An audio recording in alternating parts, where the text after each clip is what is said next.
of September 10th, 2021 at 12 p.m. The primary purpose of this meeting is to discuss the agenda item listed below. Any additional business must be approved by a vote if all members of the board are present. All members are not present, therefore there can be no additional business discussed. Our first item on the agenda is public comment. Do we have any public comment? Hearing none.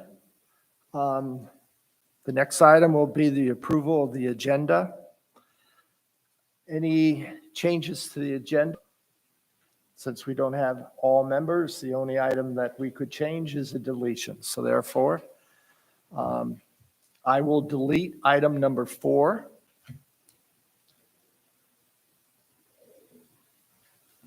I move to approve the agenda with the deletion of number 4.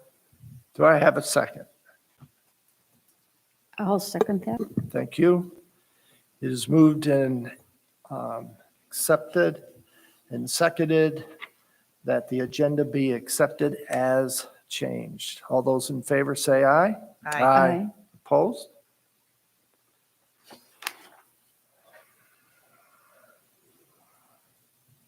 All right, moving to the purpose of this meeting, I will read the item. The purpose is to discuss development pressures in the Village Business District and possible moratorium on zoning and/or land use permits to consider necessary zoning ordinance amendments. I will make the motion to approve Resolution 2021-25, adopting a 60-day moratorium on issuance of zoning permits for construction of the village business and commercial zoning districts. The board also directs the Torch Township Planning Commission to immediately begin a study and propose changes as necessary to ordinances aligned with village business and commercial zoning districts. Do I have a second? I'll second that. Thank you. It has been moved and seconded to approve Resolution 2021-25, adopting 60-day moratorium on issuance of zoning permits for construction in the village business and commercial zoning districts. The board also directs the Torch Lake Township Planning Commission to immediately begin a study and propose changes as necessary to ordinances aligned with village business and commercial zoning districts. The board has received a copy of the resolution. I have asked Sarah to address the board to lay out the process for any application regarding construction in village business as it is currently stated in our ordinances. Sarah?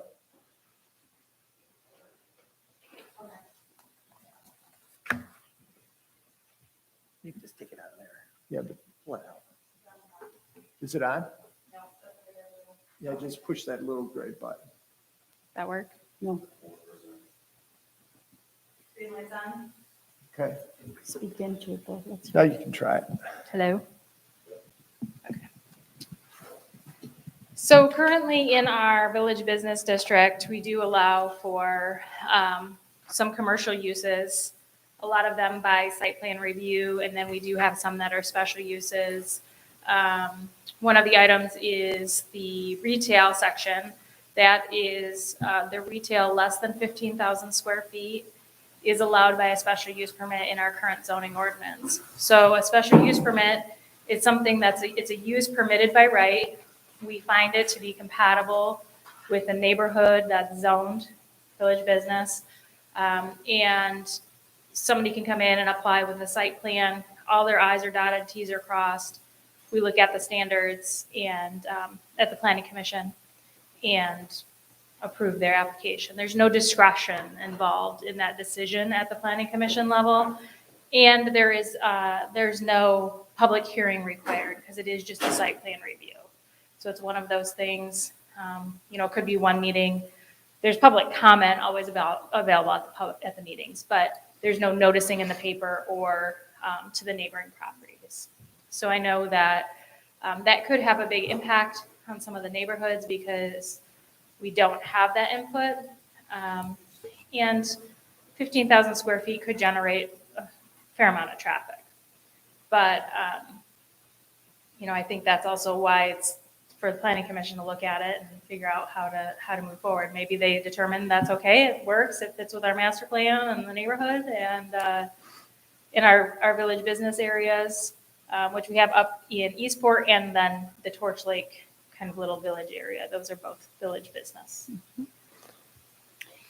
Can I ask you to clarify for me again, a special use permit, at the meeting, it's just a site plan review? The special use is the bigger process that has the public hearing. It does do a Okay. site plan. That one has the discretion involved. So that's where we're going. The special use permit says, we like this use, but it may be appropriate in some locations in this district, but maybe not all locations. Okay, Versus the site plan review pretty much says this use is appropriate in all locations within the district. That's why you don't have the discretion in the public hearing and all of that. okay. So it's kind of a done deal. If they do, like you said, dot the i's, cross the t's, Right, then they're good to go. right. Okay, And essentially, we're not trying to change the zoning. We would be asking them to evaluate the alternatives that could go into that place and decide whether or not that fits what the community wants and what our master plan looks at. Exactly. It just gives us a brief pause to be able to look at it. Overall, we're looking at this general business concept and probably take a quick look at the other uses that are right in there and make sure everything makes sense in the village business district. It seems like that's a popular district lately that's seeing some pressure. So I think that it would be appropriate for the planning commission to take that time to just take a look at it. All right. Board, any other questions? Come on, Jason. No, I'll pass on it right now. All right. My head's spinning right now. The motion is before us. If there's no further discussion, Jason, I'll give you one last shot. Okay. So the 60 day, is that a normal? 45 to 60 is normal. If you want, in talking with Todd, he said if you go beyond 60, then that could be deemed unreasonable. If somebody wanted to challenge it, we have put in to the resolution that if the board deems it necessary based on feedback from the planning commission, we could add an extra 30 days, but I suspect we're going to make it a priority for the planning commission. And we get it to them, and then once that gets there, which is why we are pushing the planning commission as part of the motion, we will ask Sarah to communicate with Bill to put it on this month's agenda. And so that then you guys can start the process of looking at this thing. We don't want to go beyond 60 days. No, I agree. We have in the past all gone beyond 60 Right. days. We've gone 90 and 100, up to 120 in some cases through the history that I remember. So it has been done before, but Yeah, Todd's thought is that until we get into the meat of it during the discussion with the planning commission, keep it 60 days or less. Any other questions? If not, then I will reread the motion. It has been moved and seconded to approve Resolution 2021-25 adopting 60-day moratorium on issuance of zoning permits for construction in the village business and commercial zoning districts. The board also directs the Torch Lake Township Planning Commission to immediately begin a study and propose changes as necessary to ordinances aligned with village business and commercial zoning districts. Kathy, will you please call a roll call? can I I, will, go ahead. you're citing the resolution, and in this Yep. resolution it says the 60 days, but it also talks about an additional 30 days if necessary. Well, So Well, that's why we're doing the resolution, and the resolution will be what is Okay. passed okay, without having Just to to make read the sure. whole thing, right? thank you. All right, Kathy? Okey dokey, Mr. Cook, Yes. Ms. Schultz, Yes. Mr. Merchant,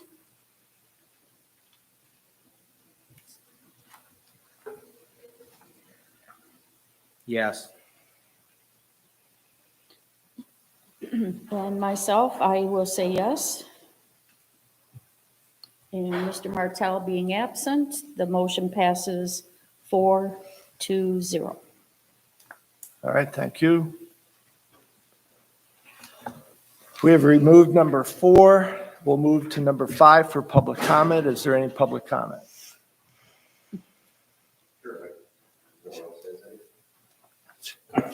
You have to come to the microphone. You could come to the mic and introduce yourself, You have to please. state your name and address. Pledge allegiance, no. Sean McCausland. I own the property on 5431 US 31 Eastport Market. Just a comment, really on the Dollar General concerns. In my mind, Dollar General, and talking to a lot of visitors into the store, bring very little value to the community.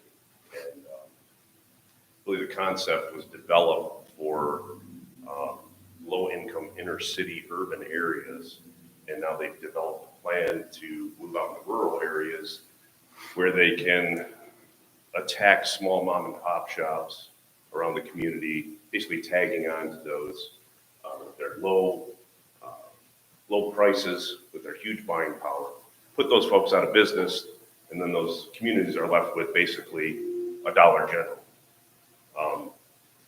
Their plan is really, even stated in many articles, to have a Dollar General within 6 to 8 miles, every one of them. We already have one in Ellsworth, there's one in Central Lake, and I'm sure you folks have driven by those properties, and needless to say, it doesn't fit the, what I call the pure Michigan concept. These are properties which poorly maintained. The aesthetics of the building themselves are very poor in my mind. When you drive up and down US 31 or on the side roads here, people are looking for the King Orchards roadside stands, Providence Farms, your Torchlight Cafe, these mom and pop shops. And I don't think really people are looking for the aesthetics of a Dollar General, on the highway. I think it diminishes the community. It would diminish the property value, and certainly, it just doesn't fit, I think, what the community is looking for, and the people that live here, come here to vacation, which really drives a lot of the economy up here. That's all. All right, thank you. Thank you. Mhm. Any other comment? All right, board comment. Sharon? I have none. Kathy? My only comment is, as the clerk, so far I've received 14 communications regarding the Dollar General, and 13 of them were like, don't do this. There was one that recommended it, and I also have received one phone call message. So I'm just letting you know that people are communicating with the township regarding this issue. All right, well, I've gotten a number of emails and phone calls. I think right now I've got 16 phone calls or emails, and 2 in favor, 14 against. I would ask if you could forward those to me because I've created a file Yep, of the communications. I will do that. Thank you. I've got a lot Jason. of phone calls, but they're just phone calls. No comment? Then I make the motion to adjourn. Do I have a second? I'll second it. It's been moved and seconded to adjourn. All those in favor say aye. Aye. Aye. Polls. Meeting is hereby adjourned at 12:15. Thank you for coming, everyone.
Mic's on.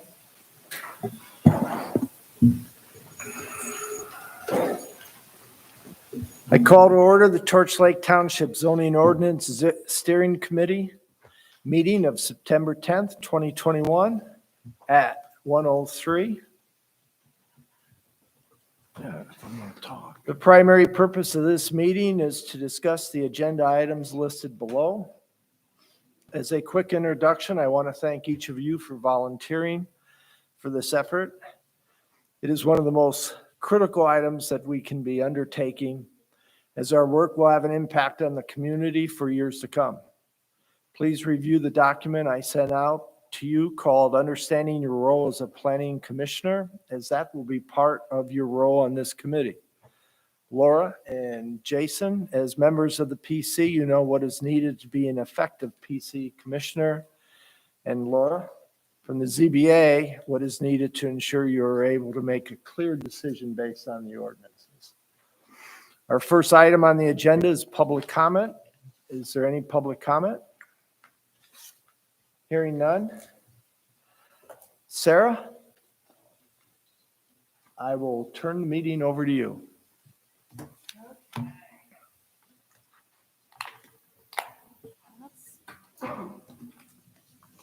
So I just want to, I know most of you, but I'm Sarah Kopriva. I'm with Beckett Rader, and I'm going to help you rewrite the zoning ordinance. So at Torch Lake, I've been acting in capacity as the planner and then the zoning administrator as well. So I'd like to think that's kind of a benefit for you as a committee members, because I use the zoning ordinance. I not only can just read it and, look at it from the outside, but in using it, there's also things I'm marking up and going, this isn't working. We need to do something. We need to deal with this. So hopefully that'll help you a little bit in your work and your review of the zoning ordinance as we're going through this. I just want to kind of set out just some expectations that you'll have of me, and then kind of what I have of the committee. So I'm going to work on drafts. I'm going to meet deadlines that we're going to talk about to hopefully give you enough time to review the document prior to any future meeting. Bob and I briefly kind of talked about a 2-week kind of review period where I'd give you the document and then 2 weeks for you to be able to review it and come to a meeting and be able to continue moving forward. There's, kind of we talked about a deadline, 11, 12 months to get it all the way through the process. So we're going to, try to stick with that. But at the same time, I don't want it to be too rushed for you, and I don't want it to go too slow that we lose momentum. So that's kind of something, if you're feeling one way or the other, reach out, let me know. We can work on it to make that work better. And we do have, the holiday season in there, so that's going to get involved and slow things down probably a little bit. But and then my expectations from the committee is that when, you receive the sections of the ordinance, that you take the time to review them, think about them, to be able to come to the meeting and be prepared to discuss them. If I have any questions when I'm working on it, I usually try to put something together, kind of a separate sheet, or I might even include it right in the document, need input, so that you can really look at it and think about it. And that I need that input. Instead of coming to the meeting and going, oh, I had this question, I'd like to be able to give you some time to think about it if I can. And so you can come prepared. In your packet or emailed out to you was an annotated summary that I've worked on related to the zoning ordinance. And I'd like to kind of walk through that and get some consensus from the committee on that document.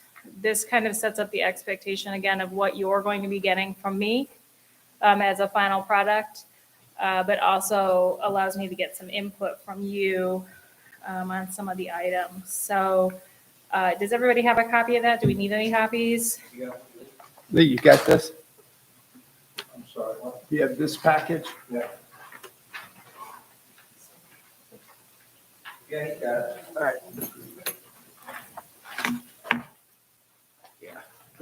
If I may make a comment, I talked to Bob about this. I am hard of hearing, and so there's a difference to the microphone when you're back here or when you're up here. So I may have to, from time to time, ask you to repeat yourself if I don't understand exactly what was said. So I apologize for that, but I hope you just bear with me. Thank you. Yeah, not a problem. I mean, and it's a committee, so pretty informal. So if anybody needs anything or has any questions, just jump in as we go through it. So I'm just going to start walking through this annotated summary document. If there's anything that kind of strikes you, let me know, and I'll ask you the questions as we're going through it. So our general objectives for this project is to create a more user-friendly document that streamlines some of the processes, makes it clear, reduces the inconsistencies that currently exist in the ordinance. This is an ordinance, this is the first ordinance the township has had from the 80s, and it's just been amended multiple times. And kind of when you do that and you add sections in, you get different spots that maybe you didn't realize were going to be affected by that language. So we're going to go through and clear some of that up. We're going to add in some diagrams and some charts to just make it, I like to think it's just very visual, easy to read and see. And it also allows for the public, when they want to do construction, to come in and they can get 2 sheets that kind of say, here's all your setbacks, here's a diagram, these are where these are. People don't know what setbacks are and different things like that if you're not in the trade a lot of times. So if somebody wants to put a shed and, they need to have a diagram, a site plan to show us, we can say, well, this is kind of what one looks like, and these are the minimums you need to have. And it just makes it a lot easier, for the public for that. We're also going to do some updating to reflect case law, state law. One of the sections that's really big is the sign section. That was from a Supreme Court decision in 2015, and the sign section hasn't been updated since then. And so there's a lot of it that currently cannot be enforced. There's sections that are fine just as they are, but that needs to get cleared up. That's one of the sections that's really big that we need to deal with. And then we are going to take a look while we're doing this to check with alignment of the master plan for goals and objectives. See if we can bring any of those items kind of in from the master plan. I know there's a few. I don't think there'll be any major changes. This rewrite is not intended to really change a lot of policy of the township unless it's an issue, a point of issue that we need to address. Most of it could kind of be reorganization and clarifying. So, but it's a good time to look at the master plan and decide if maybe some of those concepts we want to bring in, or if we say, nope, let's look at them at a different time. So this zoning ordinance will have 14 articles in it. Right now we have 24, I think. Might be off 1 or 2 there. All the same information, just rearranged differently. The first one's really easy, title and purpose. It's very similar to what you have in your current ordinance, just sets the stage for everything. And then Article 2 is the general provision section. This is very similar to what is in your current Chapter 2. A lot of the languages that apply to everything, your accessory buildings, fences, things that every property in the township would need to comply with. Put them all in one place to be able to deal with. We will definitely be using what's in the current ordinance as the starting point, and then just making some changes that are needed for that. There's a lot of stuff in the current Chapter 2 that will be kind of moved around. And I have on here the wineries, cideries, meaderies, some lighting. Those will get moved around within the ordinance a little bit because they're a specific use that are only applicable to certain districts, zoning districts. So we're going to take it out of this general area and move them into a better section for them. The cottage industry section it's interesting language. It has to do kind of with home occupations, but then some cottage kitchens and things like that. So we're going to want to take a look at that section. I know that was an amendment to the ordinance. But I think unless you have some input today related to that, I think that when we get to that part of the ordinance dealing with that, we're going to want to talk about that use. So start thinking about what kind of the intent and the policy, what you're trying to accomplish with that section and that use. And if it's working or if it's not. And maybe you go, well, we really don't need it anymore. I'm not sure.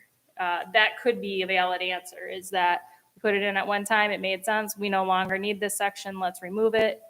But we will need to look at that cottage industry section and some of the marijuana caregiver language, because the marijuana stuff has gone through the courts. So we definitely have more guidance on what's allowed and not allowed. The only language we really have in there is related to the caregivers. So I don't know how familiar everybody is with the marijuana laws and all of that. So the caregivers is only for the medical component, and it's just for an individual that would be able to provide the marijuana to a patient, and they can have up to 72 plants in that process. So it's not somebody that has like a storefront or anything like that. It's really kind of narrowly tailored to just this individual that can do that. But like I said, there's been a lot of case law, so we'll update that, make it make sense. And we can talk about if the caregiver portion of the ordinance has been an issue or not. I mean, I haven't had anybody calling asking about it in working as a zoning administrator, if they need any kind of permit or licensing or anything like that. I think most of the time the people are just doing it if they're caregivers, if that's even still kind of a thing. With recreational marijuana being allowed, I think some of that older stuff just doesn't either happen or people don't ask about it. I don't know. But we'll take a look at that. Does anybody have any questions about Article 2? Anything they want me to take a look at or anything like that? Okay. Article 3 is going to be our zoning map and districts. So this is where the ordinance gets a little bit shorter, because right now in our zoning ordinance, each district has its own chapter. You can do it either way. I prefer to have them all in the same chapter because it's all zoning. It's one portion of the ordinance. It's easier to find what you're looking for when you're working on it. And so each of these districts will have then a table that has the use and then the approval process for that. If it's just a land use permit with the zoning administrator, if it's site plan review for the planning commission, or if it's a special use permit with the planning commission. So the land use permits, just briefly, are something, you turn in kind of a plot plan, site plan into the office. It takes a couple days, the zoning administrator reviews it, writes a permit for it. The site plan reviews typically are commercial applications. The planning commission reviews and approves those. Those are uses that are found to be compatible with the neighborhood. They just need to have a little bit higher oversight by the planning commission instead of the staff person. And then the special uses, those have public hearings and noticing to the neighbors. Those are more discretionary by the planning commission. And those are uses that they can be allowed in that district, but there may be an appropriate location. More oversight needed. They could have, there's potential for more negative impacts, typically are uses we put in the special use process. When we're working on uses and looking at them, we do need to think about the time that it could take somebody to go through that. So you want to make it so that people want to apply and want to come here and do business here, but you don't want them to be able to just run away with everything and get whatever they want. So we have to find a good balance in the uses and the approval processes to make it so that it's desirable, but we still are getting the type of construction and materials and items that we're looking for. And some of those are related to like landscaping and parking and things that our current ordinance really does not have a lot of detail on. And so if you're interested, and once I get further down this annotated summary, we can talk a little bit about that, about we want to add some more of those items into the ordinance, or if you're comfortable with some of those design standards as they currently exist. So in here, I talk a little bit about considering a mixed-use district for village residential and village business. And this is something that I don't know if you're ready to talk about today at all.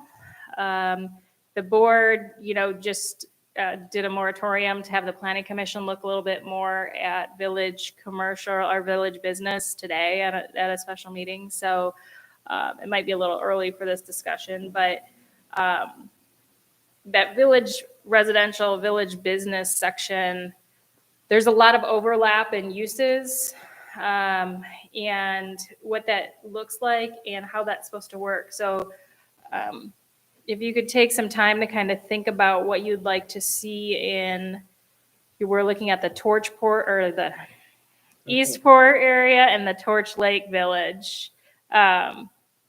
Those two kind of are our village centers, and look to see what you think the village should look like and how it should function.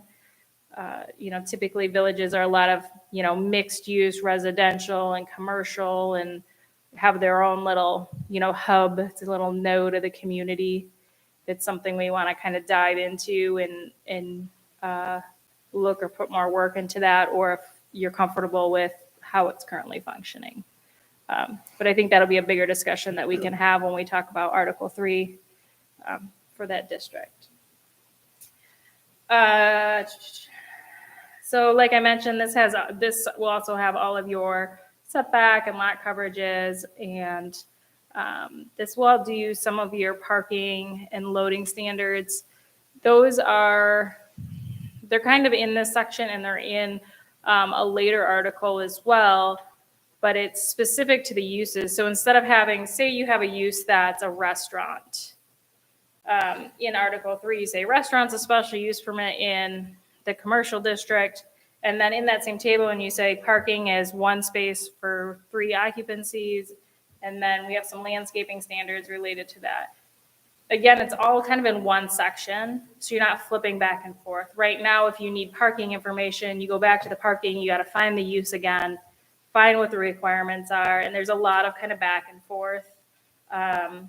Where we put the numbers right there, and then later on in the ordinance, we would put in what that parking space looks like, parking is designed, some more specifics, but at least right up front, you can say, okay, I need 8 parking spaces on this site, without trying to go back and forth and calculate and make sure they're all called the same use, because that's one of the things right now is that some of the uses are listed in the article or in the district as one use, but then that use doesn't exist on the parking table.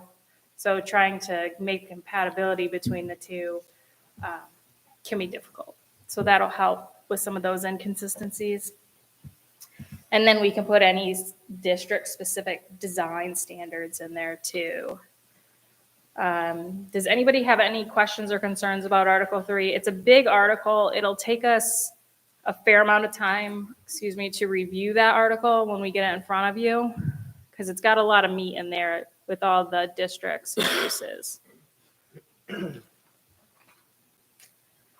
Article 4 is overlay districts, and this was a discussion point I put on here, is the potential of maybe doing a waterfront overlay district. This would essentially set your waterfront setback in there. So everybody's zoned, whatever they're zoned, wherever. And then you would just do kind of a 50-foot buffer maybe around the lakes that would say in this area, there's no construction except for your deck and your sidewalk. And maybe, I know this is a touchy subject, but maybe if there's any buffering requirements that you'd like to add related to stormwater. I know the Planning Commission had Heidi she does the soil erosion permits, come in and talk about even if you can just get people to put grass instead of sand or not fertilize in that area, know, it doesn't have to be extreme where you're going, you can't trim anything or prune anything. If you want to, we definitely can go that extreme, but you go all the way from you can do nothing to, we just want to make sure that you've got something that's going to help us filter some water before it gets to the lake. And so that's something that I'm not sure how, I'm kind of looking for some input on how you feel about doing something that a little bit of buffering, a little bit more kind of site design standards in that 50-foot area of the lake. So the question I would have, I guess, is from the steering committee standpoint, would that be encroaching on the planning commission? I mean, would it be one of these things that we would show it as a section, subsection of that particular area? And then here's some guidelines and let the planning commission work through that as opposed to us trying to make a final decision on that? I think that if the committee can get some consensus on it, and then the planning commission is definitely going to have the discussion about it and talk about it and refine it. All right. Well, then we'd want to break that into two because Torch Lake and Traverse Bay requirements are different as far as shoreline and stuff. So we'll have to have two sections. Yeah, and they look a lot, they look a lot different. They function a lot different. So, yeah, if there's interest in that, I mean, I guess generally, is there interest in kind of exploring some sort of water protection in the form of buffers along the lakes, or is that a non-starter? I think that I've heard that. Yeah. Yeah. Okay. Where do you think kind of on the spectrum, like middle of the road, really strict, just grass? Do you have an opinion on that yet, or? I like middle of the road. Yeah. That's what. This is for runoff from like hard rains? Yeah, so essentially this would be that area we would say either, Does every house have one, every property, or? yeah, anything that has the waterfront, yeah, would be required in this area to maintain it in a certain way. So it would be either, like I mentioned, it could be from one end where you can't cut any trees or you can't prune anything, you can't do certain things it could go as far as just, we want you to maintain grass, at least in that area or something like that to filter that runoff. If you think about it, Jason, when Heidi was there, she indicated that was nice, but one of the critical things are the runoffs through the various creeks or gullies or whatever runs that absorbs that big rush of water, and that seems to be a problem. So the question is, do you address that as it runs through an individual's property? Mm-hmm. And try to fold that in with the ordinance? If you have this type of thing you're responsible for? I mean, what I'm trying to figure out is, as a steering committee, we're trying to guide this. So are we going to put suggestions in and say, okay, as a planning commission, from the steering committee, here are 5 areas you want to look at. Here's a high level what we thought, but you've got to make that final decision. So I'm not sure how much time or how deep we want to delve into that. Yeah. Well, what I can do is, kind of put something together as just a first blush draft at it, get some input from the committee here. You can tell me if I'm on base or off base, and then we can turn the planning commission loose on it to see if we can get their consensus on it. It seemed like the planning commission at least was kind of interested in after Heidi's discussion, but I don't know how interested. So I agree about Okay. that. It's definitely one of those things that if I, at least I can go to the planning commission and say, we talked about it. Here's kind of a draft for you to start looking at to figure out if you're comfortable with that. I think it comes up a lot in the master plan, and people seem to be really interested in it. And if you could give us probably like the low end, like a minimum, and then maybe a middle, that would be cool. Because I think what we struggle with on the planning commission is okay, we all like the idea of this, but now, okay, how do we deal with the people that are already there with only sand or rocks or, you know? Yeah, and that's the hard, kind of that difficult part as a community and figuring out, do you want those people to end up having to conform at one point? Or do you want to just say anybody new? I mean, that's a hard discussion. I've had it over and over with lots of planning commissions and how to deal with, that. So I can come up with some language and at least get you thinking, and maybe you'll come up with something too that I haven't seen. I think it So, really helps to have a yeah. starting point to Yeah. go from. perfect. Yep. I can do that. I'll put something together related to that. Okay. So Article 5 is all of our kind of development standards. I briefly mentioned some of these, but this is, landscaping, parking, lighting, signs, stormwater, everything you're kind of going to need to know information about, especially the design standards, like parking space, how wide, how deep, what's the drive aisle, how many trees do I need to plant based on frontage or something like that. That's all going to be in this one spot that helps somebody develop their site plan. So my question here that I mentioned a little bit ago, it has to do with kind of landscaping and parking and what you're looking for. In our current zoning ordinance, we don't really have any required landscaping for commercial developments.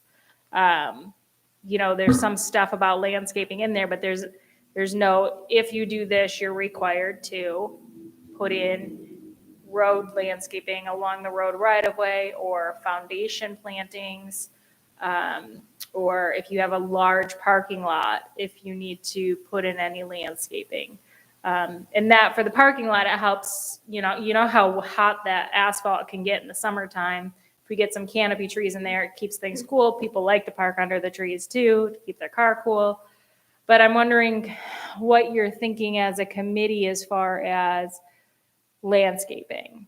If you think there's a non-issue right now, if you'd like to see it a little bit more kind of requirements when somebody's developing, and this would only apply to commercial development. So this isn't going to apply to somebody building a home, on their property or anything like that. This is going to be commercial properties who would be affected by this. I would like to see pavement, irrigation, green grass. I mean,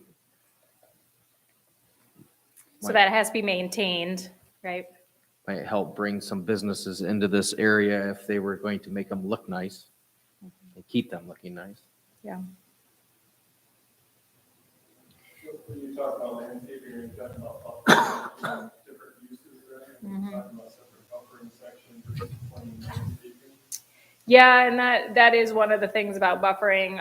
A lot of times we do between commercial and the residential, that has a bigger buffer, or between parking and residential, requiring a buffer, and then just general site landscaping for anything that you're doing. So again, I think my gut on this would be that you would come back and say, hey, based on best practices in communities that are similar to Torch Lake, that you would come back and say, here's what 2 or 3 of the best practices we see that are done, and bring us those alternatives. I don't believe as a committee, I want everybody delving in and trying to design Right. this. No. I'm looking for the guidance from your team to come in and say, we've looked at Torch Lake. Here's similar communities. This is what it looks like. What are your thoughts? And then let the committee decide as they go through it, we like something like this or we don't like that. Okay. I think if we're trying to do the original thinking on this, we'll be here for more than Yeah. a year.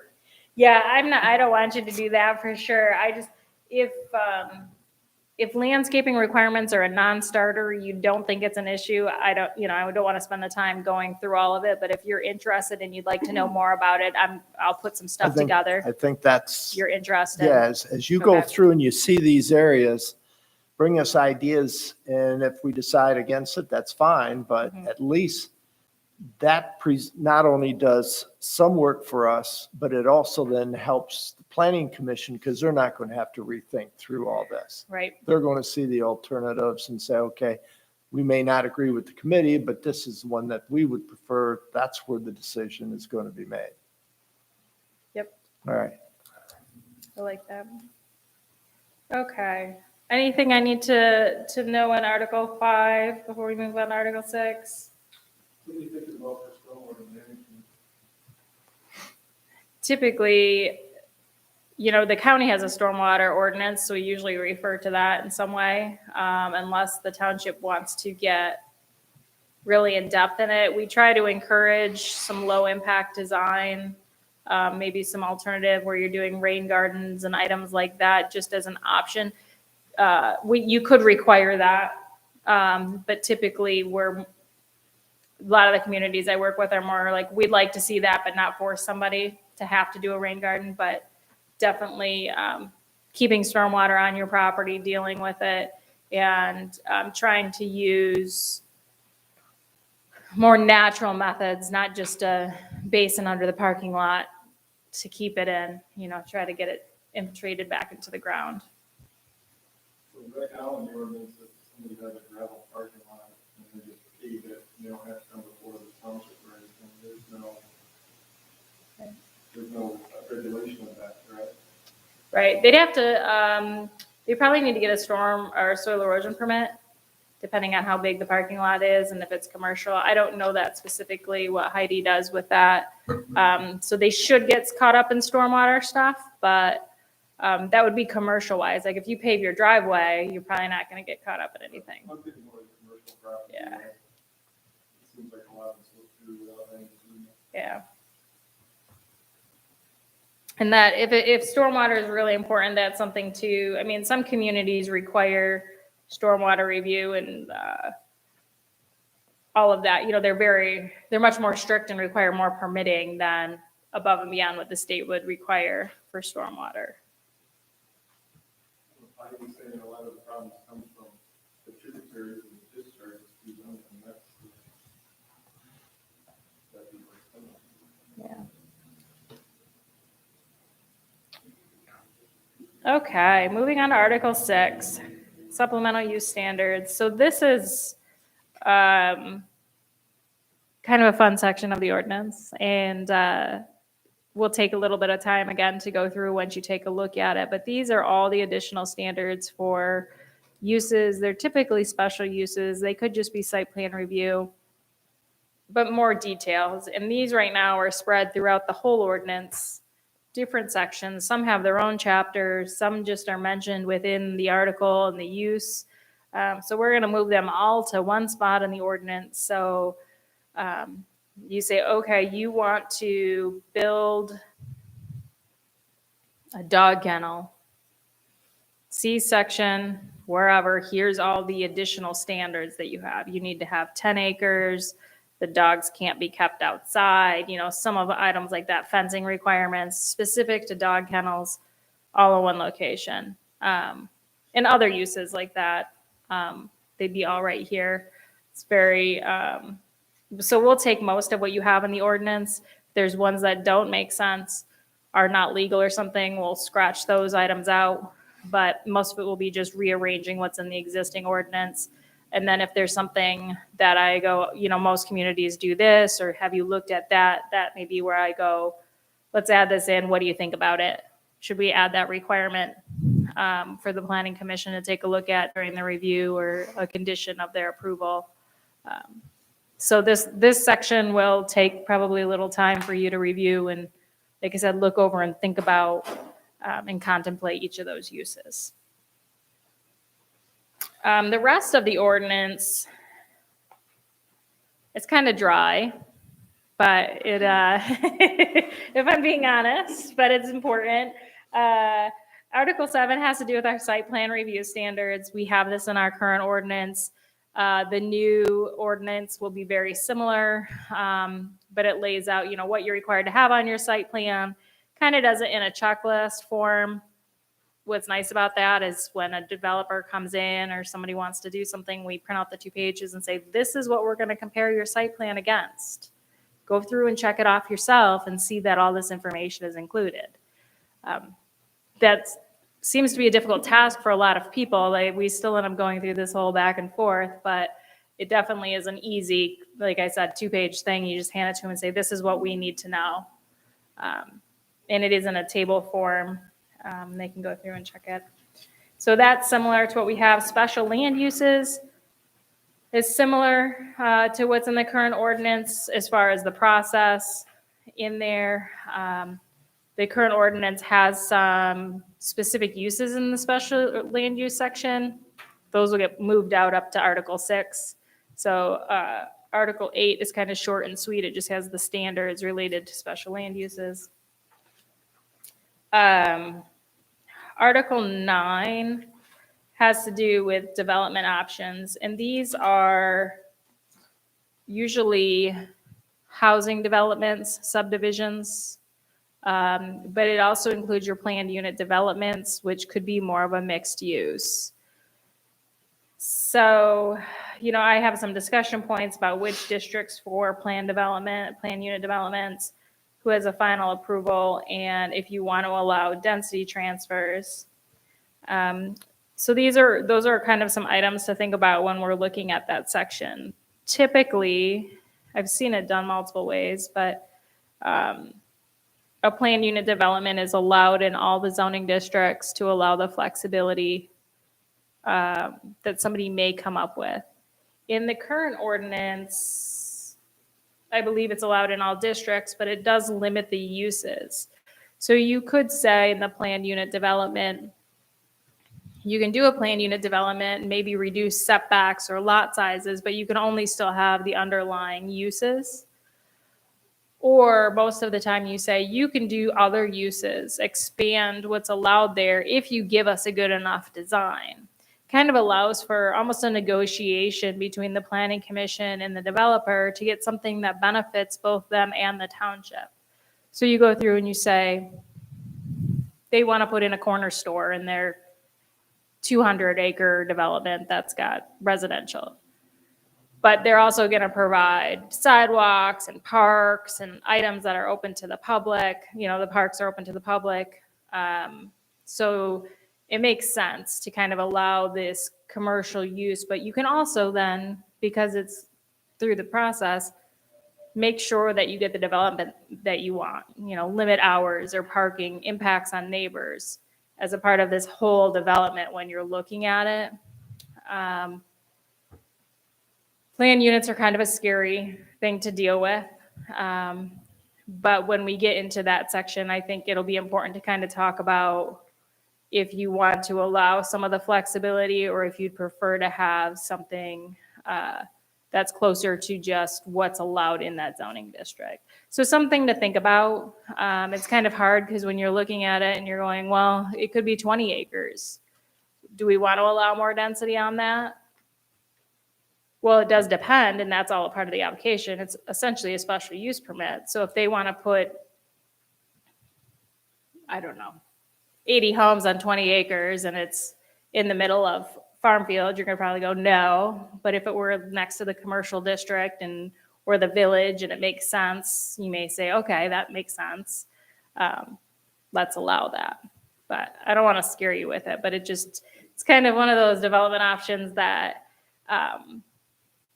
there is a lot of discretion with the planning commission. A lot of communities find it a great way to encourage development, but still get good quality products. It's not just somebody trying to get around the rules. They're also giving something to the community and there is a benefit. And so I think there's a balance that we'll have to find when we're working through that section related to that. Does this tie into the master plan then much more closely? Yes, because that would be important. You'd want to look at the master plan to see that this development is supported by the master plan and what you'd like to see.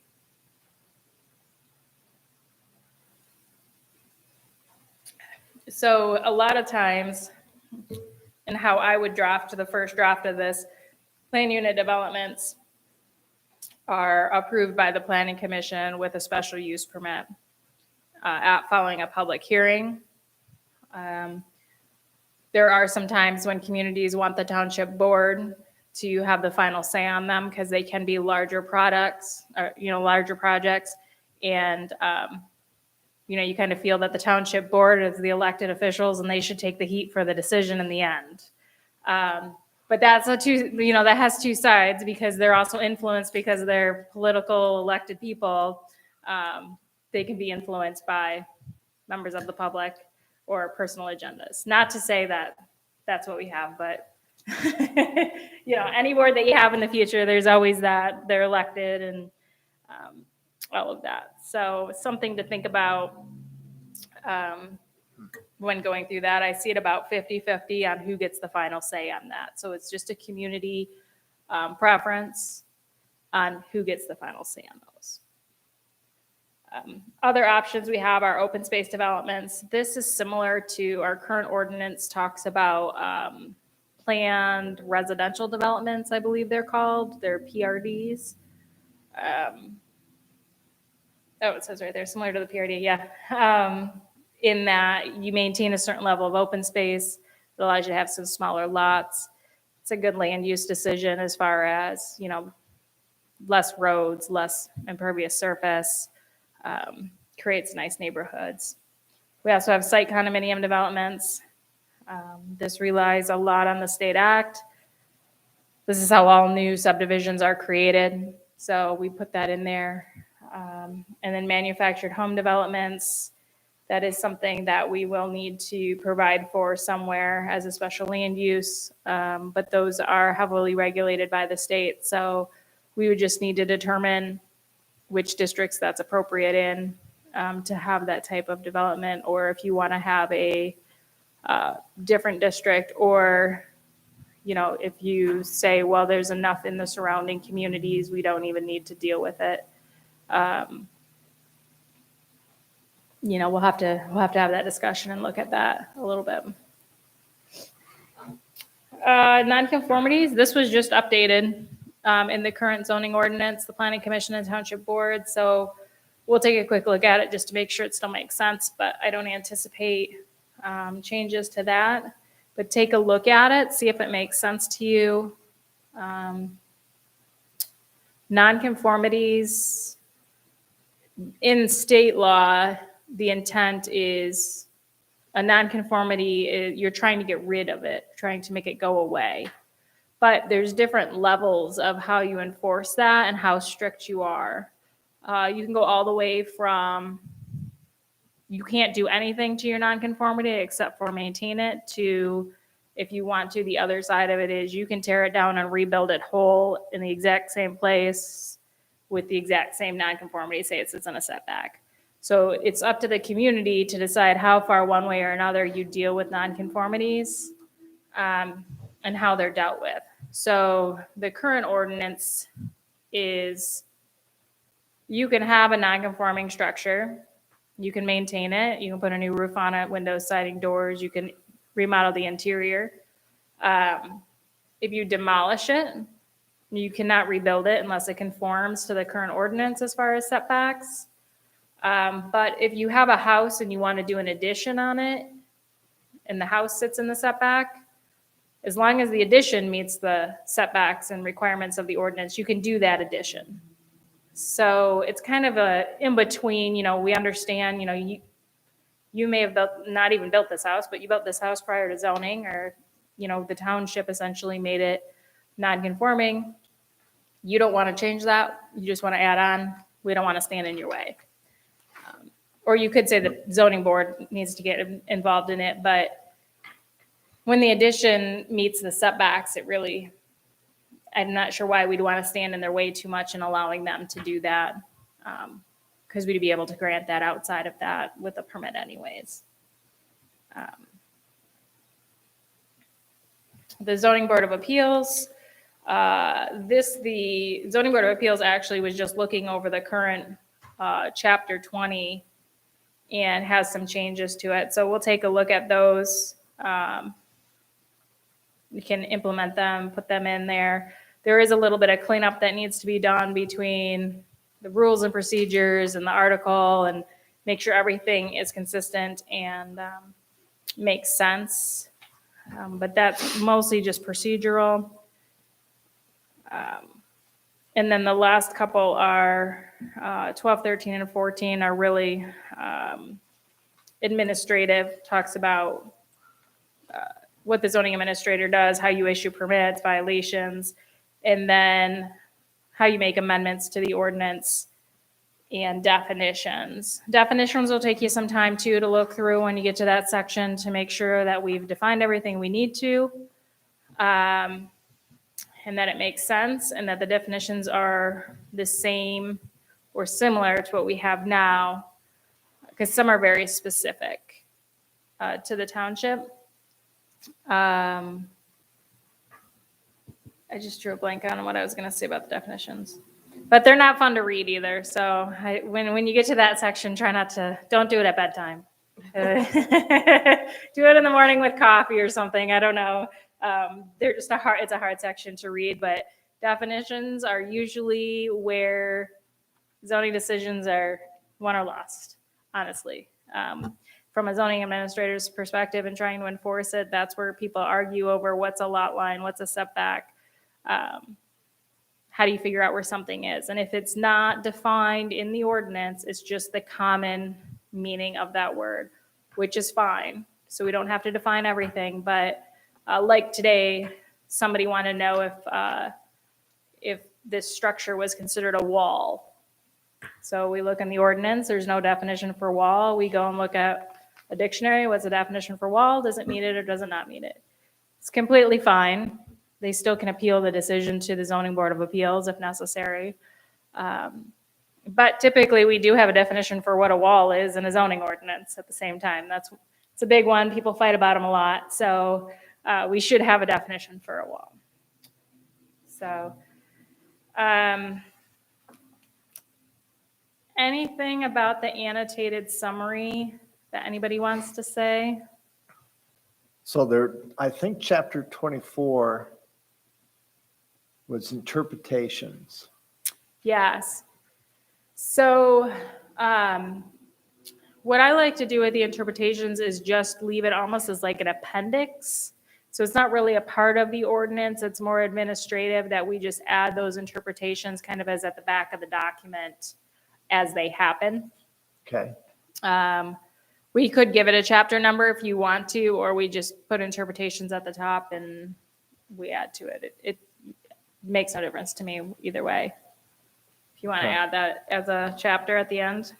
Well, I think it's just it's just to keep track of them as opposed Housekeeping. to using them by the ZBA Yeah. for any reason. Yeah. And we could put them at the beginning too. I like to put kind of a table of that we put the zoning amendments in so that you know what date they happened and which sections they apply to. So when you're moving forward and trying to apply the ordinance, you can see what happens at different times.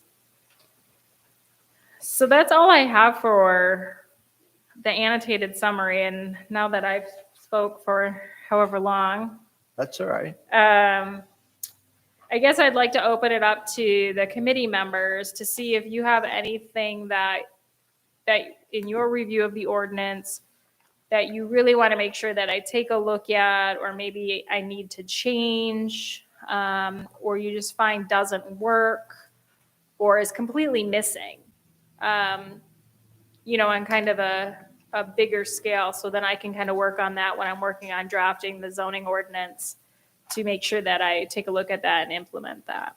So I don't know if anybody has any of those right now. Probably not, since we haven't asked them to go through Yeah. it and do that. I think the whole idea behind the steering committee was to sit and have like a narrator come to us and say, hey, here's what your ordinance says. Here's what needs to be changed because of the statutes. And then here's the other items we think you ought to consider because they're best practices for your committee or community. I go back to that same thing, that we're looking for a zoning ordinance that meets the criteria of the master plan and the character of the community. Mm-hmm. So I wouldn't look for ordinances coming out of Detroit Right. Oh, or no, yeah. Traverse City or anything Yeah. like that. So the idea is with your expertise, to come and tell us, here's the changes, here's some of those additions. We're not experts in it. And so if there's something missing, I'm looking to you to bring, this is missing from your ordinance. You need to add it. Our group is not going to be driving this particular program. You're driving the bus for us. Okay. And we're going to give input as we go along. That sounds good. That's the way I look at it. I think even if you didn't change anything, but you reorganized and made tables and stuff, that it would just make a huge difference, that alone. So I think that's amazing. It's gonna be great. Good. Good. All right, if we want to move on, we can look at timing of drafts. So there's a couple of things. What I've got for everybody is a handout.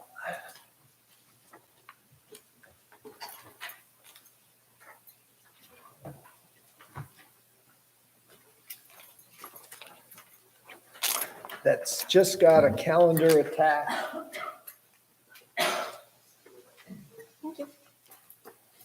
And if you look at page 505 of the antidote, and also look here, the idea is we're kind of laying out the first 3 months. And David, I'll bring you one. Have me sit here, why not? So this is kind of a rough draft along the lines of what Sarah said. The first packet would be delivered on October 8th. You would have 2 weeks to review that packet. And then the week of October 25th through the 29th, we would be looking to set a date for us to get together to discuss that. And I would assume that we should probably plan for 3 hours for that. Now, if we look at what was on page 505, the layout was like in December, we were going to look at articles 1 through 4. I think based on what Sarah was giving us, you know, we may only have one article for a particular night. So at this point, I've taken a pass at getting us into December. December is a tough, it's a tough month. So I think, Sarah, maybe when we think of what we're going to review, which would be coming out of the November 19th package that you give us, I think, let's say, we get one on the 10th. The week of the 13th would be the review, so I take that back. So on December 10th, we would get a package. That should be an easy package for us to go through. One that's not going to take, you know, something that we're going to be able to look through and get through it fairly quickly. We would have 1 week to do that. So again, we want to make it one of the simple ones. We don't have to go in specific order. And then for the week of the 20th, there's 3 days there that we might be able to meet. If not, then I suspect we would have to push it into January. Now, one of the things that I was looking to do is to see where we stand during that meeting on of the week of the 20th, 21st, 22nd, 23rd. And see where we stand, how the progress has been made, and then figure out, okay, are we doing it the right way? Is it going too fast, too slow? And then set up what we want to do for the next 3 months to get us through to March. So that would be the idea. I would ask people to review this particular idea. And when we get together, I'll be sending out an email to everyone, and I'll collect what your timetable looks like. But you will get your first package on October 8th, and we will take 2 weeks to review it, and we'll come back and figure out a date between the 25th and the 29th to get together. So you have plenty of time to look at your calendar. Now, the positive thing is everything is YouTube. It will be saved. It's recorded and saved. So if you can't make a meeting, that's not an excuse not to send us your questions. Send us your questions and concerns, and then you can follow on YouTube at your leisure to see what the conversation was. So this is preliminary one to lay out, but if there's no objection, let's focus on October 8th, and then I'll contact you to see which of the 4 days work for you between the Bob, 25th. to make sure I understand, you're talking about having us getting together the week of the 11th and the week of the 18th? No, the week of the 11th and 18th, that's your review time.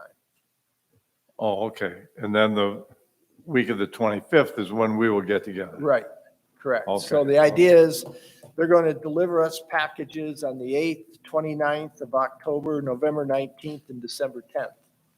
We will have 2 weeks after each of those, except for the December 10th one. There's only going to be 1 week for that. And then we need to decide in that next week, which essentially is the week that they then give you the next package. But the idea is that we set up a meeting for 3 hours and go through what we got with the questions and see if there's a carryover, then we'll have to figure that out on the fly. The idea is to try, again, we're not here to rewrite what they present to us. They're the experts.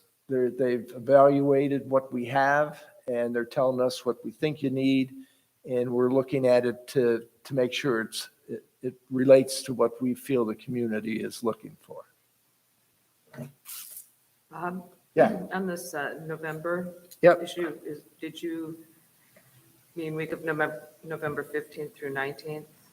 The second one. Yeah. Did I jump? I'll revisit that. Yeah, that would be the first week of December. Yep. In getting drafts to the committee, do you want a digital version? You want a Word, PDF, Word? I don't think that, do we have any like collaboration, like where you can comment? Do we have that online somewhere? We can all add our comments to that in one document? Yeah, We do? because I can put the Word version into a shared folder that then you can go in and then you can add your comments right into that document. If you like, and so anybody that wants to take advantage of that, or if you just want a hard copy and you write your notes on it, and then I can put them in too. So, but yeah, if you're up for that, I can share it with everybody, and then whoever wants to use it can use it that way. And if, otherwise you can handwrite notes and, I'll mark them down on my copy, or if you want to handwrite them, and we'll make a copy, you can hand them to me and I can go back and look at it. So, when you're doing your review of the document and the drafts, you're going to be looking, for content policy, but then if there's any kind of spelling or grammatical things too, I'm all for having the extra eyes on it. So that doesn't bother me at all. If you go through and start adding commas and all of that, please. So, so I'll do the Word in the shared file. And I'll get this page back out to you for the December dates for the data that's sent to you on November 19th. And then you'll send out a digital copy by email that we can print out? Yes. Okay. Yep, you can either, if you want to print them out, or just let us know and we can have Jackie, or when I'm in the office, run a copy and you can pick it up, depending on how much it is. I just got my printer fixed. I can print it. Yeah, absolutely. So yeah, we're more than willing to print them for you, or if you want to print them at home, but yeah, you'd be able to do that. And actually, when you're let's see. You deliver the information to us at a meeting, right? Like this, October 8th? No, that, Oh, that's not a meeting, okay. They're off just about a week, I think, when we meet and when you get the next section. They're right in there, so. Okay. But you might be able to So pick up a we hard could just copy. come by and pick up a hard Yeah. copy. Okay. yeah, the idea was to give enough time to get it started. And then we have 2 weeks to review it. And then you're getting the next package. It's also one way to keep them on track. Make me keep sending you stuff, right? Exactly, exactly. No, no, they'll all be public. And as soon as I get it, we've already set up all the, our meeting today. You'll see it in an agenda. And so what we will do is, as we set up these meetings, that will go on the website, and then the attachments will be there as soon as they come out. So then the public will have 2 weeks to read through them as well. Now, what I'm not trying to do is run a public meeting here. So if people come in with public comment, the rules are going to be, you can't comment about what we're going to be discussing, because that needs to take place at the planning commission level. We're just here to kind of guide things so that then the planning commission can do their job with the public hearings. Unless, I'll just open up to the board, any comments? I'd like to request all October and November meetings be after 11 and before 2 o'clock, so I can get to my tree stand. I knew somebody had to be a hunter around here. 11 and 2. We'll try to make a preference for that. It might be you have to bring lunch then. Jeez. Any other thoughts? Evenings do work better for me. I'm just Yep. saying. I'll try my best. Like today I could sneak away, but No, I think evenings work best for Steve and Todd as well. Because Todd will join us once we start looking at the documents. As I said in my email, Todd's going to have to defend them, so he might as well be a part of the process.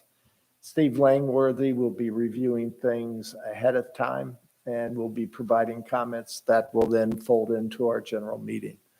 So when we get together, we're going to have the input of the key people.